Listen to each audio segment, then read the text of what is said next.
Hi lovelies, welcome back to my channel. இந்த சீரிஸோட அடுத்த எபிசோட் பார்த்துடலாமா? அதுக்கு முன்னாடி நீங்கள் யாராவது இன்னும் என்னோட சேனலுக்கு சப்ஸ்கிரைப் பண்ணலன்னா சப்ஸ்கிரைப் பண்ணிக்கோங்க. கீழே இருக்க ஹாய் பட்டனை தட்டி விட்டுக்கோங்க.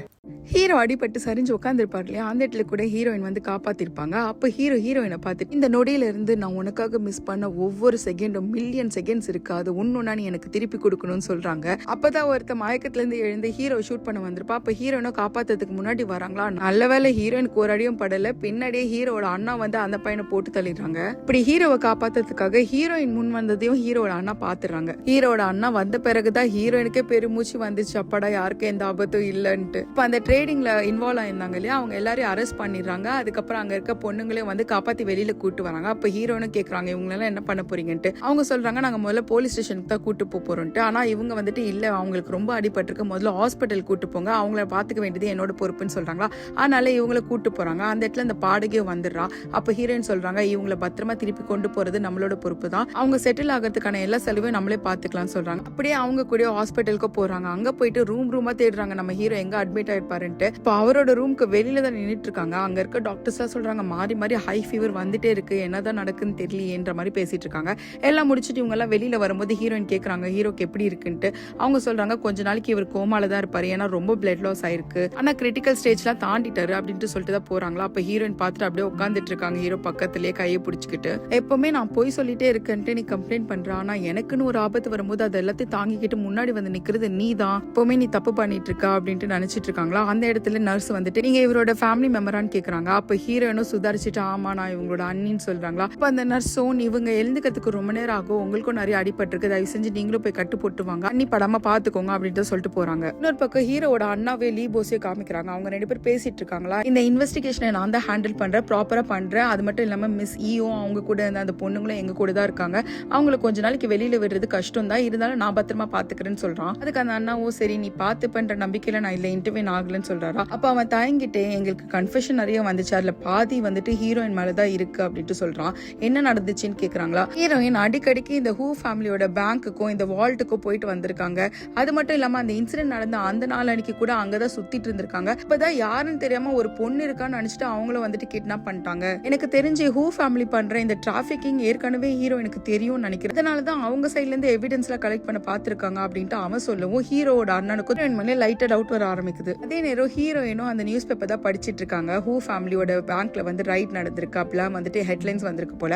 அதை படிச்சுட்டு இருக்கும் போது ஹீரோட அண்ணா உள்ள வந்துட்டு, நீ எப்படி இருக்குன்னு கேக்குறாங்களா. எனக்கு பரவாயில்ல, நான் கொஞ்சம் டயர்டா தான் இருக்கு அப்படின்ட்டு சொல்லிட்டு இருக்காங்க. அப்ப ஹீரோட அண்ணாவும், ஹூ ஃபேமிலியில நடக்கிற விஷயம் உனக்கு முன்னாடியே தெரியுமா, அடிக்கடிக்கு நீ அந்த லெவல கிராஸ் பண்ணி போயிருக்க, என்னாச்சு அப்படின்னு கேக்குறாங்களா. அதுக்கு ஹீரோயினும், இந்த டைம்ல இந்த சிச்சுவேஷன்ல இந்த மாதிரி கொஸ்டின் எல்லாம் தேவையா, உங்க தம்பிக்கு அடிபட்டு இருக்கு, அதுக்கான ஜஸ்டிஸ் வாங்கறதுக்கு தானே நீங்க பாக்கணும், அதை விட்டுட்டு என்ன வந்துட்டு நீங்க விசாரிச்சுட்டு இருக்கீங்க அப்படின்னு கேக்குறாங்களா. இல்ல, ஆல்ரெடி இந்த இன்வெஸ்டிகேஷன் போலீஸ் பண்ணிட்டு இருக்காங்க, நடுவில் நம்ம உள்ள போக கூடாது, இருந்தாலும் இதுக்கான ஜஸ்டிஸ் நான் சீக்கிரம் தேடிப்பேன் அப்படின்ட்டு அவரு சொல்றாரு. இப்ப ஹீரோயினும், எனக்கு ரொம்ப டயர்டா இருக்கு, நாளைக்கு இதை பத்தி பேசலாமான்னு சொல்றாங்களா. அதுக்கு அவனும், சரி நீ ரெஸ்ட் எடுத்துக்கோன்னு சொல்லிட்டு அவரு கிளம்பிடுறாரு. அடுத்த நாள் பார்த்தா இந்த ஹூ பேங்க் இருக்கு இல்லையா, அதுல நிறைய பேர் இன்வெஸ்ட் பண்ணிருப்பாங்கல்ல, அவங்களாம் வந்து டார்ச்சர் பண்ண ஆரம்பிச்சிடுறாங்க. அங்க இன்வெஸ்ட் பண்ணி வச்சிருக்க அசெட்ஸ் எல்லாம் திருப்பி கொடுங்க, நாங்க வேற பேங்க்குக்கு போறோம், எங்க டெபாசிட்ஸ் எல்லாம் நாங்க திருப்பி எடுக்க போறோம் சொல்லிட்டு ட்ரபிள் பண்ணவும் அங்க இருக்கவங்க எல்லாம் கண்ட்ரோல் பண்ண பாக்குறாங்க. இந்த விஷயம் ஹூ ஃபேமிலிக்கு தெரிஞ்சிடுது. அதனால அந்த மேனேஜரை போட்டு எல்லாரும் அடிச்சிட்டு இருக்காங்க. ஏன்டா உனக்கு தெரியாம அந்த வால்ட்ல எப்படிடா ஹீரோயின் போனா அப்படி சொல்லிட்டு மேனேஜரும் கத்துறான், கதறான், எத்தனை வருஷமா உங்களுக்காக நான் வேலை பார்த்திருக்கேன், என்னைக்காவது என்னோட நேர்மையில அவுட் வந்திருக்குமா, எப்பவுமே நான் உங்களுக்காக விசுவாசமா தான் இருந்திருக்கேன் அப்படிலாம் சொல்லிட்டு இருக்கானா. அப்ப அந்த மாஸ்டர் ஹூ இருக்காரு இல்லையா, அவரும் வந்துட்டு, ஏன்டா பேசிட்டே இருக்கீங்க, அவன் கை கால உடைங்கடான்னு சொல்லிட்டு அமுச்சு வச்சுறாங்க. அப்ப அந்த தாத்தாவும் சொல்றான், நம்மளோட ஒரு பிசினஸ் தானே அடிபட்டு இருக்கு இந்த பேங்க், இது இல்லாம நமக்கு வேற பிசினஸும் இருக்கு இல்லையா, அதுல இருக்க காசு எடுத்து ரொட்டேஷன் பண்ணுங்க, நம்ம எப்படியாவது பிசினஸ் பண்ணிக்கலாம்னு சொல்றாங்க. அதை கேட்டோன்னே ஹூக்கு ஒரு மாதிரி ஆயிடுது. என்னடா ஒரு மாதிரி முழிச்சிட்டு இருக்கேன்னு கேட்டா, இல்ல அதுல இருக்க காசெல்லாம் எடுத்து நான் ஷேர் மார்க்கெட்ல போட்டேன், மொத்தமா போயிடுச்சு, இப்ப நமக்கு இந்த வெப்பன்ஸ் டெலிவர் பண்றது கூட காசு கிடையாது அப்படின்ட்டு சொல்றானா. இதை கேட்டோன்னு அந்த தாத்தாக்கு கோவம் வந்துருது, பலன்னு அரைஞ்சிறாரு. அவர் அப்படியே ஷாக்ல உட்காந்துட்டு, நமக்கு இப்ப வேற வழியே கிடையாது, அந்த ஃபேமிலியோட போய் ஒட்டினாதான் நமக்கு சரியா வரும் அப்படின்ட்டு சொல்றாங்க.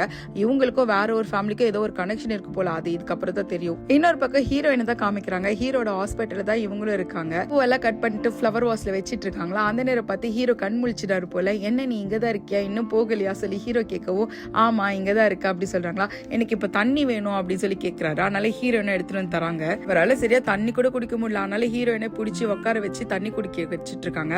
அப்ப கூட சும்மா இல்லாம ஹீரோயின் கையை பிடிக்க விடுறா அப்படி சொல்லி கையை எடுக்க போறாங்களா. அப்ப ஹீரோ கையோ வலிக்குது அப்படின்ட்டு சொல்றாரு. இரு நான் போய் நர்ஸை கூப்பிட்டு வரேன்ட்டு ஹீரோயின் போக, இல்ல நான் சும்மா சொன்னேன் அப்படின்ட்டு சொல்றாங்களா. அப்ப ஹீரோயினும் ஒரு மாதிரி பாத்துட்டு இருக்காங்க. எனக்கு நேத்து அடிப்பட்டது வலி கிடையாது, ஆனா இந்த இடத்துல வலிக்குதுன்னு சொல்லி கையெடுத்து வயிற்றுல வச்சு காமிக்கிறாரா. இந்த வலி 3 வருஷத்துக்கு முன்னாடில இருந்தே ஆரம்பிச்சிடுச்சுன்னு சொல்றாரு. வயிற்றுல என்ன இருக்குன்னு தெரியல. லவ் பிரேக் ஆனா எல்லாருக்கும் ஹார்ட் தானே வலிக்கும், இவருக்கு என்ன மாதிரி வயிறு வலிக்குது. சரி okay, back to the story. இப்ப ஹீரோயினோட கையை பிடிச்சிட்டு எனக்கு தூக்கம் வருது நான் தூங்குறேன் சொல்லிட்டு தூங்க போறாரா. அப்ப ஹீரோயின் கிட்ட சொல்றாரு, நான் கண்ணு முடிச்சு பார்க்கும் போது நீ விட்டுட்டு போயிட மாட்டியே அப்படின்ட்டு. அதுக்கு ஹீரோயினும் இல்லன்னு சொல்லவோ ஹீரோ தூக்கத்திலேயே சிரிச்சுக்கிட்டே தூங்கிட்டு இருக்காரு. இதுக்கு நடுவில் ஹீரோயின் அவங்க ஃப்ரெண்ட் அந்த பாடகி இருக்காங்க இல்லையா, அவங்கள போய் மீட் பண்ணிருப்பாங்க. இது போல ஹீரோவோட அண்ணாக்கு ஆல்ரெடி என் மேல சந்தேகம் வந்துருச்சு. லீ போஸ் தான் சொல்லிருப்பான்னு நினைக்கிறேன். அவன் ஆல்ரெடி சஸ்பெக்ட் பண்ணிருப்பான். இருந்தாலும் அவங்க கிட்ட எவிடன்ஸ் இல்லாதனால நான் யாருன்றதை அவனால கண்டுபிடிக்க முடியல அப்படின்ட்டு. அதுக்கு அந்த பாடகியும் சொல்றான், ஆல்ரெடி என் மேல கூட அவனுக்கு டவுட் வந்துருச்சுன்ட்டு. இப்ப ஹீரோயினும் சொல்றாங்க, இவங்க இந்த சஸ்பெக்ட கன்ஃபார்ம் பண்றதுக்கு முன்னாடி ஹூ ஃபேமிலியை நம்ம நேருக்கு நேர் சந்திச்சு இவங்களுக்கு ஒரு முடிவை கட்டியாகணும் அப்படின்ற மாதிரி இவங்க 2 பேர் பேசிட்டு இருக்காங்க. இப்போ ஹீரோட அண்ணா கிட்டயும் அந்த இன்ஸ்பெக்டர் இருப்பாங்க இல்லையா, அவங்களோட ஒரு ஆள் வந்து சொல்றாரு, ஹூ ஃபேமிலி நிறைய காசு செலவு பண்ணி எல்லாரையும் பிரைப் பண்ணி வச்சிருக்காங்க. இந்த நியூஸ் வெளியே வராத மாதிரி எல்லாம் நியூஸை முடக்கி வச்சிருக்காங்க. அதெல்லாம் போதாதுன்ட்டு இந்த மிஸ் இருக்காங்க இல்லையா, அவங்க கூட இருந்த இந்த பொண்ணுங்க எல்லாரையும் அரெஸ்ட் பண்ணி அவங்கனாலதான் எங்களுக்கு டேமேஜ் வந்துச்சுன்ட்டு அவங்க மேலே கேஸை திருப்ப பாக்குறாங்க அப்படி சொல்றாங்களா. அதனால அவரும் கிளம்பி பாக்குறதுக்கு ஸ்டேஷன் போறாங்க. இந்த விஷயம் எல்லாம் ஆல்ரெடி அங்க இருக்க பொண்ணுங்களுக்கும் தெரியும் போல. அதனால அவங்களாம் ரொம்ப கஷ்டமா ஃபீல் பண்ணிட்டு இருக்காங்களா. அப்ப தான் ஆறுதலா பேசுறாங்க. நீங்க பாருங்க, உங்களுக்கு நான் ஒரு கால்குலேஷன் கொடுக்குறேன், யாரு அதை ஃபர்ஸ்ட் பண்றீங்களோ உங்களுக்கு நான் ரிவார்ட்லாம் தருவேன் அப்படி சொல்றாங்களா. அந்த கால்குலேஷன் கொடுத்தனே ஒரு பொண்ணு பதில் சொல்லிடா. சரி என்ன ரிவார்டுன்னு கேட்டா, உங்க பேரை எழுதுறதுக்கு நான் சொல்லி தர போறேன் சொல்லிட்டு எழுதி காமிக்கிறாங்களா. அவங்கள ரொம்ப ஹாப்பி ஆயிடுறாங்க. அதுல ஒரு பொண்ணு வேற சொல்றா, எனக்கு என் பேரே பிடிக்காது, ஏன்னா இங்க இருக்க மத்த பொண்ணுங்க எல்லாம் கடத்திட்டு வந்தாங்க, ஆனா என்ன மட்டும் எங்க அப்பா வித்துட்டாரு, எனக்கு என் பேரும் பிடிக்காது என்னோட ஃபேமிலியும் பிடிக்காதுன்னு அந்த பொண்ணு அவளோட சொந்த கதையை சொல்லிட்டு இருக்கா. இதுக்கு நடுவுல லீ போஸும் ஹீரோட அண்ணாவும் பேசிட்டு இருக்காங்க. என்னடா வெளியில வேற மாதிரி சொல்றாங்க, அதுதான் பிரச்சனையான்னு கேக்குறாங்களா.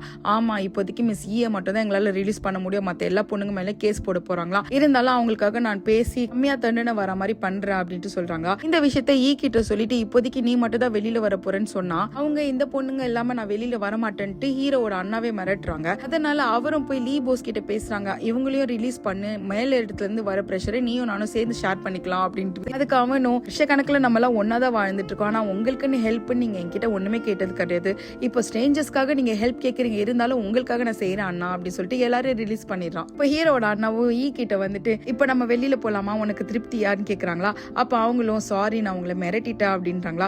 இல்ல எல்லாராலையும் என்ன மிரட்ட முடியாது, உன்னால பண்ண முடியுதுன்னா அதுக்கு என்ன காரணம் உனக்கு தெரியும் தானே அப்படின்ட்டு சொல்றாங்க. அதுக்கு அவங்களும் மண்டே ஆட்டிட்டு சரி நம்ம போலான்ட்டு கிளம்பிடுறாங்க. அப்படியே 2 மாசம் ஆயிடுது. ஹீரோவும் ஓரளவுக்கு தேடி வந்துட்டாரு போல. இப்ப கார்டன்ல தான் உட்காந்துட்டு எதையோ தேடிட்டு இருக்காரு. அந்த இடத்துல ஹீரோட அசிஸ்டன்ட் வந்துட்டு, சார் உங்களுக்கு இன்னும் சரியா குணமாகல, என்ன நீங்க கீழே குனிஞ்சு தேடிட்டு இருக்கீங்க, உங்க பொண்ணெல்லாம் ஓப்பன் ஆயிட போகுது அப்படின்னு சொல்றாங்களா. டே இருடா, நீ வேற புலம்பிட்டு இருக்க, என்னோட ரிங் கீழே விழுந்துச்சு அதை தான் நான் தேடிட்டு இருக்கேன் அப்படின்ட்டு. அப்ப அவன் உடனே, மிஸ் ஃபேங் வாங்க என்ன பண்றீங்க இங்க அப்படின்னு சொல்லி கேக்குறானா. அப்ப ஹீரோவோ தேடுறதை விட்டுட்டு எங்க ஃபேங் அப்படி சொல்லி பாத்துட்டு இருக்காரு. அங்க வரல போல, இவன் சும்மா ஏமாத்திருக்கான். டே என்ன ஏமாத்திரியா, நீ 2 லேப் ஓடுறா அப்படின்னு சொல்றாரா. அதுக்கு அவனும், இது ஒன்னும் பிளே கிரவுண்ட் இல்லப்பா, அவ்வளவு பெரிய லேப் எல்லாம் ஓட முடியாது சொல்லிட்டு உங்களுக்காக நானும் தேடுற சொல்லி தேடிட்டு இருக்கான். அப்ப அவனுக்கு அந்த ரிங்கோ கிடைக்கவும் ஹீரோ கிட்ட கொடுக்க அவன் தேய்ச்சிட்டு இருக்கானா. சார் இப்படி தேய்ச்சி கோல்டெல்லாம் போயிடும் போல, தயவு செய்து அந்த பொண்ணு கிட்ட கொடுத்துருங்க அப்படி சொல்றாங்க.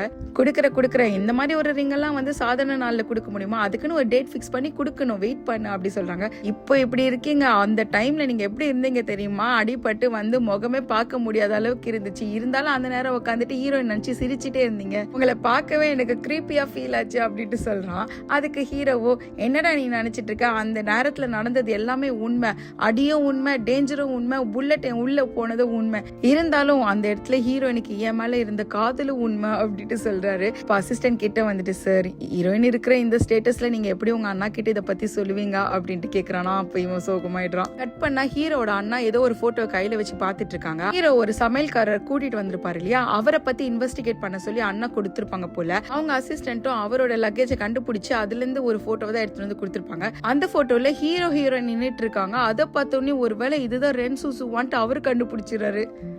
இப்ப ஹீரோட அண்ணா ஹீரோயினை கூப்பிட்டு விட்டுருக்காங்க போல. அவங்க வீட்டுக்கு வரும்போது பாட்டை போட்டு விட்டு வா டான்ஸ் ஆடலாம்னு சொல்லி கூப்பிடுறாரு. சரின்ட்டு ஹீரோயினும் டான்ஸ் ஆட போறாங்களா, அப்ப பார்த்துட்டு கையில பிடிச்சி கிழிச்சு விட்டுருவாரா. இப்ப ஹீரோயினும் என்ன பண்ணிட்டு இருக்கீங்கன்னு சொல்லி கேட்க அவரு சொல்றாரு, 3 வருஷத்துக்கு முன்னாடி நீ பண்ண தப்ப என் தம்பி மேல போட்டு விட்டு அவனுக்கு எவ்வளவு கஷ்டம் வந்துச்சு, அவனுக்கும் இப்படிதானே கட் பண்ணி அவன் எவ்வளவு துடிச்சான், இது எல்லாத்துக்கும் நீ திருப்பி கொடுத்தாகணும்னு சொல்றாங்க. அப்ப ஹீரோயின் சொல்றாங்க, அப்படின்னா நீங்க தப்பான இடத்த கட் பண்ணிருக்கீங்கன்ட்டு. அதுக்கு அவரும் உண்மையை சொல்லி, நீ ஃபங்முலா நில தானே அப்படின்னு கேட்கிறாரு. ஆமா நான் ஃபங்முலா நில தான், ஆனா உங்களுக்கு ஒரு விஷயம் தெரியுமா, அந்த பொண்ணு இப்போ உயிரோடவே இல்ல, அந்த பொண்ணு கொன்னதே இந்த ஹூ ஃபேமிலி தான். இது எல்லா விஷயமும் ஆல்ரெடி ஃபங்முலானோட அப்பாவுக்கும் தெரியும், அவரும் நானும் சேர்ந்துதான் இந்த ரிவெஞ்சே செஞ்சிட்டு இருக்கோம் அப்படின்ட்டு சொல்றாங்களா. ஓ அந்த பொண்ணுக்காக தான் 3 வருஷத்துக்கு முன்னாடியும் ஹீரோவை இந்த மாதிரி ஆபத்துல தள்ளி விட்டு இப்ப மறுபடியும் ரிட்டர்ன் பண்ணிட்டு அவனே யூஸ் பண்ணி எல்லாத்தையும் செஞ்சிட்டு இருக்கான்னு கேக்குறாரு. அதுக்கு ஹீரோயினும், எப்பவுமே அவனை ஹர்ட் பண்ணுன்ட்டு நான் ஒரு நாள் கூட நினைக்கல அப்படின்ட்டு சொல்றாங்க. நீ முதல்ல பேசாத, உன்னை பார்த்தாவே எனக்கு வெறுப்பா இருக்கு, நானே உன்னை கொல்லணும் போல இருக்கு அப்படின்றாங்களா. உங்களால முடிஞ்சா என்ன கொன்னுக்கோங்க, ஆனா இதுக்கு மட்டும் உங்க தம்பி உங்களை மன்னிக்கவே மாட்டாங்க அப்படி சொல்லவோ அவர் சொல்றாரு, உன்னை கொன்னு என் கையை அசிங்கப்படுத்திக்க நான் விரும்பல, ஆனா அதே நேரம் உன்னை கல்யாணம் பண்ணிப்பேன் கூட நீ நினைச்சு பார்க்காத, இப்பவே இந்த என்கேஜ்மெண்ட்டை நான் கால் ஆஃப் பண்றேன், இந்த வீட்டை விட்டு நீ முதல்ல வெளியில போ. எப்போ முராங் ஃபேமிலி உனக்கு சப்போர்ட் பண்ணலன்னு தெரியுதோ உன்னை பழி வாங்குறதுக்கு ஒரு கூட்டமே வெளியில சுத்திட்டு இருக்கு, எல்லாம் அவங்க செஞ்சுப்பாங்க, நீ முதல்ல இங்க இருந்து வெளியில போன்னு சொல்லிட்டு ஹீரோயின் அனுப்பிச்சு வச்சுறாங்க. இன்னொரு பக்கம் அந்த ஹூ இருக்கானே, அவன் ஒரு ஃபேமிலியில ஒரு கனெக்ஷன் இருக்குன்னு சொல்லிட்டு இருந்தாங்க இல்லையா அவங்க தாத்தா, அந்த ஃபேமிலியோட ஹெட்டை பார்க்க தான் போறான். அங்க போயிட்டு அவங்க கிட்டயும் என்னோட தாத்தாவும் நீங்களும் சேர்ந்து 12 வருஷத்துக்கு முன்னாடி ஒரு பெரிய சம்பவம் எல்லாம் செஞ்சீங்களாமே, அந்த ஒரு பழக்கத்துக்காக நாங்க கஷ்டத்துல இருக்கும்போது நீங்க எங்களுக்கு உதவக்கூடாதா, நாங்க மட்டும் கீழே வந்துட்டோம்னா எங்களோட சேர்ந்து உங்க ஃபேமிலி கீழே வந்துடும், யோசிச்சுக்கோங்கன்னு சொல்லிட்டு அங்கிருந்து கிளம்புறான். இப்படி இந்த ஹூ நாசுக்கா பேசி அவரை வழிக்கு கொண்டு வந்ததை பார்த்து அசிஸ்டன்ட் சொல்றா, நீங்க செம்மையா பேசிட்டீங்க சார், இப்ப அடுத்த பிளான் தான் என்ன அப்படி சொல்லி கேக்குறாங்களா. அப்ப அவர் நியூஸ் பேப்பரை மடிச்சு வச்சுட்டு அடுத்து நம்ம ஹீரோயினை தான் ஃபாலோ பண்ண போறோம். ஆக்சுவலா அந்த நியூஸ் பேப்பர்ல ஹெட்லைன்ஸ்ல என்ன போட்டிருப்பாங்கன்னா, ஹீரோயினுக்கும் ஹீரோட அண்ணாக்கும் வந்து என்கேஜ்மெண்ட் கால் ஆஃப் ஆயிடுச்சு, என்ன ரீசன் தெரியல, முராங் ஃபேமிலில இருந்து ஹீரோயினை விரட்டி விட்டாங்க அப்படிதான் போட்டிருக்கு. இப்ப ஹீரோயினும் ஒரு இடத்துல மறைஞ்சு தங்கிட்டு இருக்காங்களா, அந்த இடத்துக்கு தான் பாடகியும் வந்திருக்கா. அவ சுத்தி முத்தி பார்க்க அங்க நிறைய பேர் வெயிட் பண்ணிட்டு இருக்காங்க போல ஹீரோயினை பிடிக்கிறதுக்காக. இது எல்லாத்தையும் ஹீரோயின் கிட்ட வந்து சொல்றாளா. அப்ப வந்துட்டு ஹீரோயினுக்கு அடிபட்டிருக்கோம் இல்லையா, அதுக்கு வந்து ட்ரீட்மெண்ட் பண்ணிட்டு இருக்காங்க. ஹீரோட அண்ணா இவ்வளவு டெரர் நான் எதிர்பார்க்கவே இல்லை, இருந்தாலும் உனக்கு ஆபத்து வரக்கூடாதுன்னு கீழே தான் கட் பண்ணிருக்காரு, இப்ப அடுத்ததான் நம்ம ஸ்டெப் என்ன அப்படி சொல்லிட்டு அவ கேக்குறா. அதுக்கு ஹீரோயினும், எனக்கு தெரிஞ்சு என்ன பத்தின நியூஸ் வெளியில வந்திருக்கோம், அதனால ஹூ ஃபேமிலி என்ன துரத்த ஆரம்பிச்சிருப்பாங்க, இந்த சிச்சுவேஷனை கண்ட்ரோலுக்கு கொண்டு வரதுக்கு கொஞ்சம் நேரமாவது வாங்கணும், முதல்ல நீ ஃபேங் ஃபேமிலிக்கு ஒரு டெலிகிராம் அனுப்பிவிட, இங்க இருக்க எல்லா சிச்சுவேஷனை எக்ஸ்பிளைன் பண்ணிட்டு அடுத்து என்ன ஸ்டெப் எடுத்து வைக்கிறதுன்னு யோசிக்கிறதுக்கு நான் ஹாஸ்பிட்டல் வரைக்கும் போயிட்டு வந்துடுறேன் சொல்லிட்டு அங்கிருந்து கிளம்புறாங்க. இப்போ ஹாஸ்பிட்டல்ல ஹீரோவை தான் காமிக்கிறாங்க. அவரு நல்லா படுத்து தூங்கிட்டு இருக்காரு போல. திடீர்னு எழுந்துக்கவும், என்ன நீ நல்லா இருக்கியா, நல்லா பெட்டரா ஃபீல் பண்றியா சொல்லி பேசிட்டு இருக்காங்களா. அதுக்குள்ள ஹீரோயின் உள்ள வந்துடுறாங்க லஞ்ச் பாக்ஸை கொண்டுட்டு. இப்போ ஹீரோட அண்ணாவும், நீ என்ன இங்க பண்ற அப்படி சொல்லிட்டு ஒரு மாதிரி பேசுறாரா. அப்ப ஹீரோவை இதை நோட் பண்ணிட்டு, என்ன இன்னும் கொஞ்ச நாள் கல்யாணம் பண்ணிக்க போறீங்க, இப்படி ஆர்கியூ பண்றீங்க எனிமிஸ் மாதிரி அப்படி சொல்லி கேக்குறாங்க. அதெல்லாம் ஒண்ணும் இல்லை, எங்க 2 பேருக்குள்ள ஒரு சின்ன ஆர்குமெண்ட் அவ்வளவுதான் அப்படின்ட்டு அவரும் சமாளிக்கிறாரு. அதுக்கு ஹீரோயினோ, சின்ன ஆர்குமெண்ட் தான், அதெல்லாம் ஒண்ணும் இல்ல அப்படி சொல்லிட்டு அந்த அண்ணாவை பார்த்துட்டு, நான் ஹீரோக்கு லஞ்ச் கொடுக்க தான் வந்தேன் அப்படின்ட்டு சொல்றாங்க. லஞ்ச் எல்லாம் ஒன்னும் கொடுக்க தேவையில்ல, இனிமேட் நீங்க வரவும் தேவையில்ல, இங்க ஆல்ரெடி நர்ஸ் இருக்காங்க, கேன்டீனும் இருக்கு, வேணும்னா ஹெல்த்தியா ஃபுட்ஸ் எல்லாம் நான் கொடுத்துக்கிறேன், அதனால நீ வராது அப்படி சொல்றாங்க. இதெல்லாம் ஹீரோவுக்கு கவனிச்சுட்டு, சரி இங்க ஏதோ ஒன்னு தப்பா இருக்குன்னு புரிஞ்சுக்கிட்டு கையில இருக்க ஐவி வேணும் கழட்டி விட்டுறாரு. ஹீரோயின் வரலன்னா நான் ட்ரீட்மெண்ட்டும் எடுக்க மாட்டேன், ஆனா உங்களுக்கே தெரியும் கசப்பான மாத்திரைங்க, பெயின்ஃபுல்லான இன்ஜெக்ஷன்ஸ் இதெல்லாம் வச்சுட்டு என்னால டாலரேட்டே பண்ண முடியல, இவங்க இப்படி டெய்லி வரதுனாலயும் எனக்கு லஞ்ச் கொடுக்கறனாலதான் நான் நல்லா தேறிட்டே வரேன், இதெல்லாம் நடக்க வேணாம், நான் கஷ்டத்திலே இருக்கணும்னு நினைச்சுன்னா உன்னோட இஷ்டம்னா அப்படின்ட்டு சொல்றாங்களா. இதெல்லாம் கேட்டுட்டு ஹீரோட எனக்கு கோவம் வருது. சரி நீங்க ரெஸ்ட் எடு, முதல்ல நான் நர்ஸை கூப்பிடுறேன், மத்ததை நம்ம அப்புறமா டிஸ்கஸ் பண்ணிக்கலாம் சொல்லிட்டு ஹீரோயினை கூப்பிட்டு வெளில வந்துடுறாங்க. இப்ப ஹீரோயினை பார்த்துட்டு, எதுக்கு இப்படி வந்துட்டு ஹீரோ டிஸ்டர்ப் பண்ணிட்டே இருக்க, உனக்கு என்னதான் வேணும்னு சொல்றாங்களா. இல்ல எனக்கு 10 நாள் டைம் வேணும், அது வரைக்கும் நீங்க எனக்கு ஹெல்ப் பண்ணும், ப்ரொடக்டிவா இருக்கணும், வெளியில ஹூ ஃபேமிலி என்ன சுத்து போட்டுட்டாங்க, அதனால நீங்க எப்பவுமே என் கூட தான் இருக்கீங்க, நம்ம 2 பேர் பிரியலன்ற இமேஜை மெயின்டைன் பண்ணணும், இதெல்லாம் உங்களுக்கு ஓகேனா 10 நாளுக்கு அப்புறம் நான் ஹீரோ விட்டுட்டு போயிடுறேன் அப்படின்ட்டு சொல்றாங்க. இப்ப அதுக்கேத்த மாதிரி தான் ஹாஸ்பிட்டல்ல இருந்து வெளியில வரும்போது 2 பேரும் கை கோத்திட்டே வராங்க. இது அந்த ஹூவோட ஆளும் பாத்துடுறாங்க. என்னடா பண்றது, இப்ப நம்ம அட்டாக் பண்ணலாமா வேண்டாமா, இவங்க மறுபடியும் ஒன்னா இருக்காங்க போலயே, இது வந்தாலும் நம்ம விசாரிச்சுட்டே பண்ணலாம் சொல்லிட்டு அவனுங்களும் அங்க இருந்து போயிடுறானுங்க. அடுத்த நாளாவது ஹீரோயின் அட்டாக் பண்ணலான்னு பாக்குறாங்க. அப்ப கூட அவங்க ரொம்ப செக்யூர்டா நிறைய போலீஸ்க்கு நடுவுல தான் போயிட்டு வந்துட்டு இருக்காங்க. ஹீரோயின் எப்பெல்லாம் வெளியில போறாங்களோ கூடவே போலீஸ்காரங்களா இருந்துட்டே இருக்காங்க. அதனால ஹூ ஃபேமிலியால அட்டாக்கே பண்ண முடியல. அந்த 10 நாள் டைமிங்கும் சீக்கிரமே முடிய போகுது. இப்ப ஹீரோயின் ஹீரோக்கு ஊட்டி விட்டுட்டு இருக்காங்களா. அப்ப ஹீரோ கேக்குறாரு, என்னதான் இங்க நடக்குது, உனக்கும் என் அண்ணனுக்கும் ஏதாவது சண்டையா, இல்ல உன்னை பத்தின எல்லா விஷயமும் அவருக்கு தெரிஞ்சிருச்சான்னு கேக்குறாரு. அதுக்கு ஹீரோயினும், அதெல்லாம் சண்டை கிடையாது, நாங்க நார்மலா தான் இருக்கோம், ஒரு சின்ன ஆர்குமெண்ட் தான் அப்படின்ட்டு சொல்றாங்க. என்கிட்டே நீ உண்மையை மறைக்கிறியா, எனக்கு தெரிஞ்சு உன்னை சுத்தி ஒரு பெரிய பிரளயமே நடந்துட்டு இருக்கும், ஒன்னு நீ அவர்கிட்ட என்ன ப்ரொடெக்ட் பண்ணுங்கன்னு சொல்லி கேட்டிருப்ப, அப்படி இல்லைன்னா 10 நாள் 15 நாள் டைம் வாங்கறதுக்காக தான் பாத்துட்டு இருக்க, என்னதான் நான் இங்க உக்காந்துட்டு இருந்தாலும் எனக்கு தெரியுது வெளியில ஒரு பெரிய புயலே அடிக்குதுன்ட்டு. நீ நினைக்கிறியா உன்னால இல்லைன்னா என்னோட அண்ணனால மட்டும் இந்த மழையில இருந்து உன்னை காப்பாற்ற முடியும்ட்டு. அப்ப ஹீரோயினும் வானத்தை பார்த்துட்டு இந்த மழையில இருந்து உன்னால மட்டும் என்ன காப்பாற்ற முடியுமான்னு சொல்லி கேக்குறாங்க. அப்படியே அங்க கட் பண்ணி ஹீரோயின் ஸ்டே பண்ணிட்டு இருப்பாங்கல்ல இந்த ஹோட்டல், அது கீழே தான் காமிக்கிறாங்க. ஒரே பரபரப்பா இருக்கு. என்னன்னா ஹூ இருக்கா இல்லையா, அவனை யாரும் அங்க போட்டு தள்ளிட்டாங்க போல. இதுக்கு எல்லாத்துக்கும் பின்னாடி ஹீரோயினா இருக்கிறது கூட சான்ஸ் இருக்குன்னு சொல்லிட்டு அந்த போலீஸ்காரங்க எல்லாம் பேசிட்டு இருக்காங்களா. இந்த விஷயம் ஹீரோயினுக்கும் தெரிய வருது. இப்ப ஹீரோயினோட ரூமையே வந்து சுத்து போட்டுட்டாங்க போல போலீஸ்காரங்க எல்லாம். இப்ப அந்த ரூமோட கதவியை தட்டிட்டு நாங்க போலீஸ் வந்திருக்கோம் அப்படின்னு சொல்றாங்களா. இதுக்கு ஹீரோயினும் என்னது போலீஸ் வந்திருக்கா, ஹூ ஃபேமிலி தானே வரணும் அப்படின்னு சொல்லிட்டு இவங்க பாடகி கிட்ட பேசிட்டு இருக்காங்க. அந்த நேரம் போலீஸோ கதவு திறந்துட்டு உள்ள வந்து பார்த்தா யாருமே இல்ல. ஹீரோயின் ஜன்னல் வழியா கீழே குச்சி எஸ்கேப் ஆயிட்டாங்க போல. இப்ப ஹீரோயினை தேடிட்டு தான் எல்லா போலீஸும் கீழே போறாங்க. ஆனா அந்த ரூம்ல தான் பாடகியும் இருக்கா. ஹீரோயின் தான் சொல்லிருப்பாங்க போல, நான் டைவர்ட் பண்ணிட்டு போறேன், நீ பத்திரமா இங்க இரு, என்னை இந்த இடத்துல வந்து மீட் பண்ண அப்புறமா அப்படின்ட்டு. இப்ப ஹீரோயினும் அங்கிருந்து எஸ்கேப் ஆயிட்டு தெருவா சுத்திட்டு இருக்காங்க. இன்னொரு பக்கம் ஹீரோயின் வரலையே காலையில இருந்து அப்படின்னு சொல்லிட்டு அவங்களுக்காக தான் வெயிட் பண்ணிட்டு இருக்காங்க. இப்போ ஹீரோயினும் ஃபைனலாக ஹூ ஆளுங்க கிட்டேயும் மாட்டிக்கிறாங்க, போலீஸ் கிட்டேயும் மாட்டிக்கிறாங்க. ரெண்டு பேரும் ஆப்போசிட்ல நின்றுட்டு நீங்கள் ஒரு மர்டர் சஸ்பெக்ட், அதனால நீங்கள் போலீஸ் ஸ்டேஷனுக்கு வந்துதான் ஆகணும், எங்களுக்கு கோஆப்ரேட் பண்ணுங்க அப்படின்னு சொல்றாங்களா. ஆனால் ஹீரோயினும் நான் வரமாட்டேன், எனக்கு தெரியும், நான் இன்னைக்கு வந்தேன்னா நாளைக்கு நான் காலின்ட்டு. உங்க கண்ணு முன்னாடியே தப்பு பண்ணவங்க இருந்தாங்க, எவிடன்ஸ் இருந்துச்சு, ப்ரூஃப் இருந்துச்சு, இருந்தாலும் நீங்க ஹூ ஃபேமிலியை ஒண்ணுமே பண்ணல, இவ்வளவு கேவலமா நீங்க இன்வெஸ்டிகேஷன் பண்ணிட்டு இருக்கீங்க, உங்களை நம்பிலாம் என்னால வரவே முடியாதுன்னு சொல்றாங்க. இந்த நேரம் பார்த்து அந்த ஹூ ஃபேமிலில இருந்து ஒருத்தர் அட்டாக் பண்ண வந்துருவானா. அப்ப ஹீரோயின் டிஃபெண்ட் பண்ணிட்டு அவனோட கழுத்துல கத்தியை வச்சுட்டு யாரும் இதுக்கப்புறம் முன்னாடி வரக்கூடாது, இல்லைன்னா இவங்க ஆலின்னு சொல்றாங்க. அப்போ போலீஸ்காரங்களும் இல்ல நாங்க எதுவும் பண்ண மாட்டோம் சொல்லிட்டு பின்னாடி போறாங்க. ஆனா அந்த நேரம் ஹீரோயினை யாரும் ஷூட் பண்ணிடுறாங்க. யாருன்னு பார்த்தா இந்த லீ போஸ் இருக்கா இல்லையா, அவனோட அசிஸ்டன்ட் தான். கமாண்டே கொடுக்காம அவன் எக்ஸிக்யூட் பண்ணிட்டான். இப்ப ஹீரோயினால எதுவுமே பண்ண முடியாம திணறிட்டு இருக்காங்களா. கரெக்டா அந்த இடத்துக்கு ஹீரோ வந்துடுறாரு. எல்லாரையும் போட்டு சாத்திட்டு இருக்காரு. இப்போ லீ போஸும் சொல்றான், வேணாண்டா, இதுல நீ இன்வால்வ் ஆகிறதுக்கு ஒண்ணுமே கிடையாது, தயவு செஞ்சு நீ உள்ள போகாதுன்ட்டு. ஆனா அவர் அதெல்லாம் கேட்காம ஹூ ஃபேமிலியோட ஆளுங்களை போட்டு அடி நடிச்சிட்டு இருக்காரு. ஃபைனலா ஒருத்தர் இருக்கிறான், அவனை ஷூட் பண்ணலான்னு பார்த்தா கரெக்டா கன்ல புல்லட்ஸ் காலி ஆயிடுமா. அதை பார்த்தோன்னே அவன் ட்ரிகர் பண்ண ரெடியா இருப்பானா. ஆனா நல்ல வேலை அந்த இடத்துல ஹீரோட அண்ணா வந்து காப்பாத்தி விட்டுறாங்க. ஹீரோவை பார்த்துட்டு போதும்டா நீ பண்ணதெல்லாம், இப்போ நீ இந்த பக்கம் வந்துரு, அவ வந்து ஒரு சஸ்பெக்ட், அவளை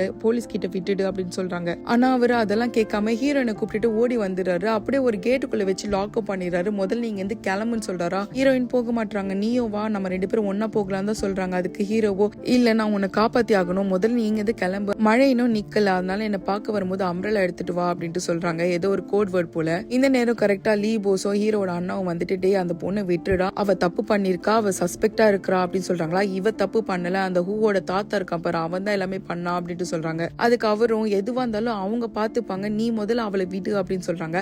அப்ப ஹீரோ டக்குனு துப்பாக்கி எடுத்து அவங்க அண்ணா முன்னாடி நீட்டிடுறாங்க. என்னை கம்பல் பண்ணாதீங்க, நான் கண்டிப்பா ஹீரோயினை விட மாட்டா அப்படின்ட்டு ஹீரோ சொல்லிட்டு இருக்காரு. அதுக்கு அவங்க அண்ணாவோ என்னடா அந்த பொண்ணுக்காக நீ என்னையே கொலை பண்ண போறியா, உன்னோட இந்த நிலைமைக்கு அவதான்டா காரணம், ஒவ்வொரு தடவையும் உன்னோட உயிரை பணயமா வச்சுதான் அவளை காப்பாத்திட்டு இருக்க, இன்னும் எத்தனை உயிர் தான் உன்கிட்ட இருக்கு அவளை காப்பாத்துறதுக்கு, தயவு செஞ்சு அவளை விட்டுடு அப்படின்ட்டு சொல்றாங்களா. ஆனா ஹீரோக்கு திடீர்னு இரும்பெல்லாம் வர ஆரம்பிச்சிருது, வலி ரொம்ப அதிகமாயிடுச்சு போல. இதை பார்த்தோன்னே ஹீரோட அண்ணாக்கு ரொம்ப கோவம் வந்துடுது. ஹீரோக்கு இப்போ இமிடியேட்டா நம்ம ட்ரீட்மெண்ட் பண்ணி ஆகணும், அதனால நீங்க போய் ஹீரோனை பிடிங்க, நான் இவனை கூட்டு போறேன்னு சொல்றாங்களா. இதை கேட்ட உடனே ஹீரோ கன் எடுத்து அவர் நெத்திலே வச்சுக்கிறாரு. உங்களை என்னால கொலை பண்ண முடியாது, ஆனா என்னால பண்ணிக்க முடியும், நீங்க யாராவது ஒருத்தர் முன்னாடி வந்தீங்கன்னா அவ்வளவுதான், நடக்கிறதே வேறன்னு சொல்லிட்டு அவங்க அசிஸ்டன்ட் இருப்பாங்களே அவங்க கிட்ட ஹீரோயினை கூட்டு போக சொல்லிடுறாங்க. ஹீரோயின் என்னால போக முடியாது, என்ன விடுங்க சொன்னாலும் அவன் வலுக்கட்டாயமா கூட்டிட்டு போயிடுறான். இப்போ ஹீரோக்கு தான் சண்டெல்லாம் போட்டு ரொம்ப ஸ்ட்ரெயின் பண்ணிருப்பாரு இல்லையா, அதனால அவரோட ஊன் மறுபடியும் ஓப்பன் ஆயிடுச்சு போல. அப்படியே அந்த இடத்துல சரிஞ்சு விழுந்துடுறாரு. கட் பண்ணா ஹீரோவோட கண்ணுக்கு முன்னாடி நெருப்பா எரிஞ்சிட்டு இருக்கு. என்ன நடந்துச்சு எனக்கு, என்னை யாரும் ஷூட் பண்ணாங்க தானே, இதெல்லாம் என்னோட கனவா இருந்தா நான் உடனே எழுந்துக்கணும், நான் ஹீரோயினை பார்க்கணும்னு சொல்றாங்களா. அப்ப பார்த்தா இந்த நெருப்புக்கு ஆப்போசிட்ல தான் ஹீரோயின் நின்னுட்டு இருக்காங்க. அதனால ஹீரோயினை காப்பாத்தலாம் சொல்லிட்டு அந்த நெருப்பு கிட்டே போயிடுறாரு. அந்த அதிர்ச்சியிலேயே தூக்கத்துல இருந்து எழுந்துக்கிறாரு. இதெல்லாம் கனவு தான் போல. இப்ப ஹீரோட அண்ணாவும் பக்கத்துலயே இருக்கிறாங்க. அவங்க சொல்றாங்க, பாருடா உன்னோட நிலைமை சரியில்லை, இந்த ரென்சூஸ்வை நீ மறந்துட்டு நீயும் ஹீரோயினும் சேரத்துக்கு ஒரு போதும் சான்ஸே கிடையாது சொல்றாங்களா. இல்ல நானே எல்லாத்தையும் பாத்துக்கிறேன் சொல்லிட்டு ஹீரோ அங்கிருந்து எழுந்து போக பாக்குறாரு. ஆனால் அவர் ரொம்ப வீக்கா இருக்காரு போல, அங்கேயும் விழுந்துறாரு. அப்ப அவங்க அண்ணாவை கிட்ட வந்துட்டு, பாத்தியா உன்னோட நிலைமை எப்படி இருக்குன்ட்டு, ஒழுங்கா நான் சொல்ற மாதிரி நீ செய், இந்த பொண்ணை மொத்தமா மறந்துரு, எனக்காக நீ இங்கிலாந்துக்கு மறுபடியும் போயிட்டு படிச்சு சர்ஜன் ஆயிடு, இதுக்கப்புறம் உன்னோட லைஃபே மாறிடும், உன்னோட அசிஸ்டன்ட் ஒருத்தன் தானே அவனை கூட நாங்க அரெஸ்ட் பண்ணிட்டோம் அப்படின்ட்டு சொல்றாங்க. இதெல்லாம் கேட்டுட்டு ஹீரோ அப்படியே அந்த தரையிலே படுத்துடுறாரு. அவருக்கு ட்ரீட்மெண்ட்டும் கண்டினியூ பண்ணிட்டு இருக்காங்க.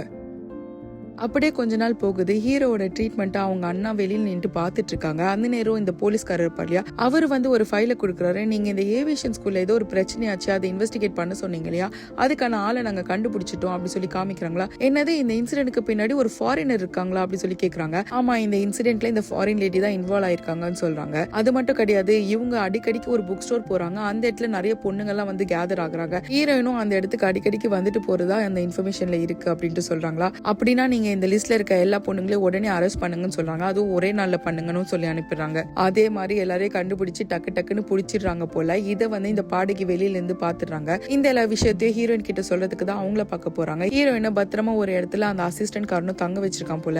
இப்படி எல்லாரும் அரெஸ்ட் ஆயிட்டாங்கன்ற விஷயத்த கேட்ட உடனே ஹீரோயினுக்கு கண்ணே கலங்கிடுது. இப்ப என்னதான் பண்றதுன்ற மாதிரி யோசிக்கிறாங்க. இவங்க இப்படி நடந்துக்கிறதுக்கு காரணமே நானே போய் சரண்டர் ஆயிடுவேன்றதை எதிர்பார்த்துதான் அப்படியே பண்ணலாம் தான் நானும் இருக்கேன்னு சொல்லிட்டு ஹீரோயின் சொல்றாங்களா. ப்ளீஸ் அதை மட்டும் நீ செய்யாத. நம்ம குரூப்லயே நீதான் சின்ன பொண்ணு, ஆனா எப்பவுமே நீதான் வாலண்டியரா போயிட்டு உன்னோட உயிரை பணைய வைக்கிற. இதுக்கு நம்ம வேற வழியை பார்க்கலாம் அப்படின்ட்டு சொல்றாங்க. அப்ப ஹீரோயினும் அழுதுகிட்டே, இல்ல நம்ம லேண்ட்காக தான் ரிவெஞ்ச் எடுத்தோம், ஆனா மத்தவங்களும் லேண்ட் மாதிரி போயிடக்கூடாது, அவங்களுக்காகவாவது நான் வெளியில வந்துதான் ஆகணும் அப்படின்ட்டு சொல்லிட்டு இருக்காங்களா. அந்த இடத்துல பார்த்தா ஹீரோ சொன்னா அந்த அம்ரலா அங்க இருக்கு போல. அதை ஓபன் பண்ணி பார்த்தா ஏதோ ஒரு இடத்தோட பேரு தான் எழுதிருக்கு.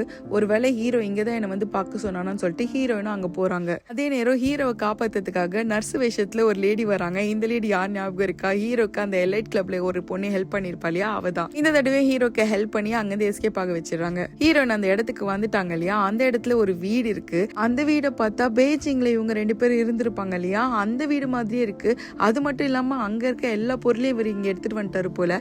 அதை பார்த்துட்டு பிரமிச்சு நிற்கும் போது ஹீரோவும் பின்னாடி வந்துட்டு, நான் சொன்ன மாதிரியே வந்துட்டியான்னு சொல்லி கேட்கிறாரு. இப்ப ஹீரோயினும் ஹீரோ பார்த்துட்டு, எதுக்கு என்ன நீங்க வர சொன்ன, அது மட்டும் இல்லாம இது நம்ம பெய்ஜிங்ல வாழ்ந்த வீடு மாதிரியே இருக்கேன்னு சொல்லி கேட்கறாங்களா. ஆமா, உன்னோட ஞாபகார்த்தத்துக்காக தான் நான் இந்த மாதிரி ஒரு வீடை இந்த இடத்துல பண்ணி வச்சிருக்கேன். இங்க இருக்க எல்லா பொருளும் நீயும் நானும் ஒன்னா யூஸ் பண்ண பொருளுங்க தான், அதனால உன்னோட மெமரிஸ்க்காக தான் வச்சிருக்கேன் அப்படின்ட்டு சொல்றாங்க. அதை கேட்ட உடனே ஹீரோயினும், நான் மட்டும் திருப்பி வரலன்னா என்ன நடந்திருக்கும் அப்படின்னு கேக்குறாங்களா.